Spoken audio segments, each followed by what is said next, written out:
दोस्तों अज की जी साडी वीडियो वो हैगी मुर्गियां के उपर जी कि आंडिया तो मुर्गी बंद हो जाती है किन्ने भी टाइम तो क्यों नहीं बंद हुई सिर्फ एक चीज़ के फॉल्ट वो भी मैं निशानदेही कर देंगा। उस तो इलावा जितने भी टाइम तो मुर्गी आंडिया तो बंद हुई हो इंशाअल्लाह साडा ये देसी फार्मूला तुसी इस्तेमाल करोगे तो काफ़ी तुहानू फायदामंद होएगा। घरेलू सतह पर रखे ने या तुसी शौकिया तौर पर रखे हुए हैं, जिस तरह भी जानवर रखे हुए हैं, मुर्गी जी है इंशाअल्लाह थोड़े ही दिनों के आंडिया ते आ जाएगी। बंद तो बंद मुर्गी जिहदी झोली किन्नी भी क्यों नहीं सख्त हुई चर्बी कितनी भी क्यों नहीं चढ़ी हुई, इंशाअल्लाह बाफजले खुदा कुछ ही दिनों वो क्लीयर हो जाएगी। अगर मेरे चैनल ते तुसी नए जे तो चैनल सबसक्राइब कर दो, बैल आइकन दबा दो ताकि मेरी हर आने वीडियो तमाम ही दोस्तों तक पहुँचती रहे। अस्सलाम वालेकुम वरहमतुल्लाहि वबरकातुहू। उम्मीद है सब दोस्त बुजुर्ग भाई खरीदण होणगे। तो दोस्तों जी सब तो पहले तो असी गल करते हैं उस चीज़ के उत्ते कि जिहड़ा इहदे नाल उहदा एक अलग तरीकाकार अलग दवाई है, वो हैगी है झोली दे विच पानी पै जाना, पानी वाली थैलियां बन जानियां। वो मुर्गी बहुत सख्त मेहनत तो बाद कोई काबू आ जांदियां ने, नहीं तो ज़्यादातर मुर्गियां वो छुरी थल्ले ही जांदियां ने, आंडियां च नहीं आंदियां। इस तो इलावा जिस तरह का भी कोई फॉल्ट बनया है मुर्गी नूं इंशाअल्लाह बफजले खुदा तुसी जनाब इनू दिओ। सब तो पहले तो असी उहदा जनाब तुहाडे नाल तरीकाकार शेयर करते हैं। सुबह अजकल जिस तरह मौसम है 9-10 बजे तक मौसम की खनकी जी बिल्कुल खत्म हो जाती है, परिंदे छड्डे जाते हैं, दाना पानी करवाया जाता वा, परिंदे तुरे फिरते रहते हैं। शाम को तुसी जनाब वाला बंद करनी है, दवाई तैयार की हुई है, उन्होंने डेली दे जानी है। एक बार दवाई तैयार कर लेनी है, वो जिन्ने दिन भी तुहाडी जितनी भी दवाई तुहाडी तैयार हुई है ਉਹਦੇ ਤੁਸੀਂ डेली का एक ਜਿਹੜਾ ਵਾ खजूर के दाने तरह पोर अपनी पोर ਦੇ जिन्नी खजूर तरह लंबी एक ਉਹਦੀ एक डली बना लेनी और डेली बेस ਤੇ ही वो अपनी मुर्गी ਨੂੰ देई जानी है। शाम ਨੂੰ बंद करन लगे हाँ मुर्गी ਨੂੰ खिला के थोड़ा जिहा उतों पानी का घुट लवा के मुर्गी बंद कर देनी है। सही हो गया जी दोस्तों, मुर्गी छड़ ली है।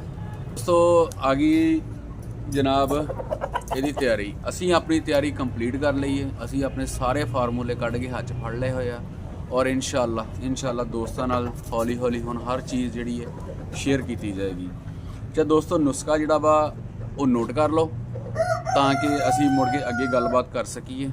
ਦੋਸਤਾਂ ਦੀ ਰਹਿਨੁਮਾਈ ਇਹਦੇ 'ਚ ਹੀ ਕਿ ਅੱਛੇ ਤਰੀਕੇ ਨਾਲ ਜਿਹੜਾ ਵਾ ਵਜ਼ਨ ਕੋਈ ਵੀ ਦਵਾਈ ਹੈ ਫਾਰਮੂਲਾ ਹੈ ਤਰੀਕਾਕਾਰ ਆ ਉਹਦਾ ਇਹੀ ਹੈ ਕਿ ਉਹਦੀ ਜਿਹੜੀ ਅਸਲ ਮਿਕਦਾਰ ਜਿਹੜੀ ਹੈ ਨਾ चीज़ का असल होना और मिकदार उसकी बहुत खास मैनी रखती है। कुछ चीज़ां जिहड़ियां ने वो कुटाई दे विच भी आ जांदियां ने कि अच्छे तरीके नाल उन्हां नूं कुटिया जाए।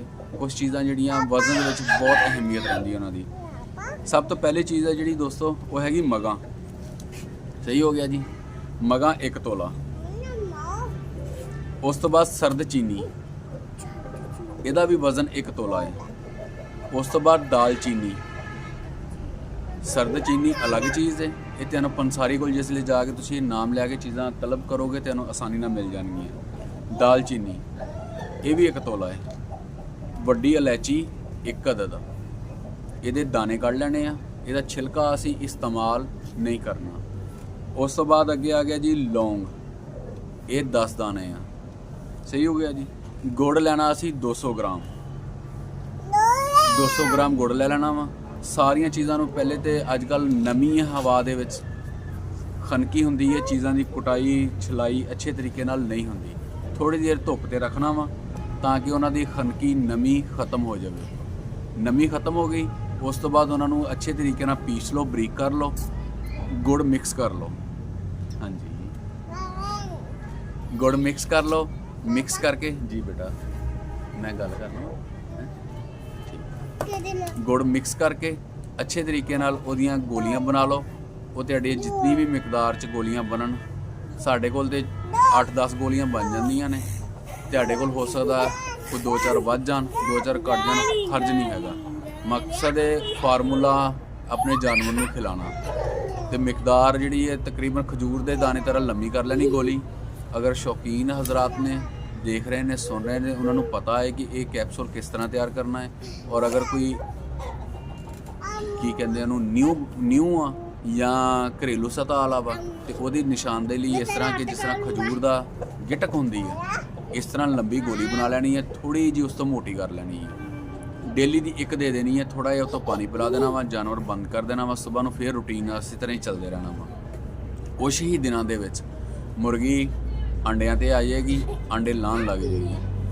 ਇਹੀ ਫਾਰਮੂਲਾ ਅਗਰ ਮੁਰਗੀ ਕ੍ਰਾਸ ਵੀ ਹੋ ਰਹੀ ਹੈ ਤੇ ਉਹਦੇ ਲਈ ਵੀ ਇਹੀ ਚੀਜ਼ ਚੱਲੇਗੀ। ਕੋਈ ਦੋਸਤ ਕਹਿ ਦਿੰਦੇ ਨੇ ਮੁਰਗੀ ਕ੍ਰਾਸ ਨਹੀਂ ਹੋ ਰਹੀ, ਤਫਸੀਲਾਤ ਪੁੱਛੋ ਤੇ ਉਹ ਕਹਿ ਦਿੰਦੇ ਆ ਜੀ ਮੁਰਗੀ ਕੁਰੇਸ ਤੇ ਆ ਜਾਂ ਇਸ ਤਰ੍ਹਾਂ ਵਾ। ਹੁਣ ਇਸ ਤਰ੍ਹਾਂ ਦੇ ਮਾਮਲਾਤ ਦੇ ਵਿੱਚ ਤੇ ਮੁਰਗੀ ਇੱਧਰ ਇਹਨਾਂ ਚੀਜ਼ਾਂ ਦੇ ਵਿੱਚ ਨਹੀਂ ਆਣੀ ਹੈ ਕ੍ਰਾਸ ਦੇ ਮਾਮਲਾਤ ਦੇ ਵਿੱਚ।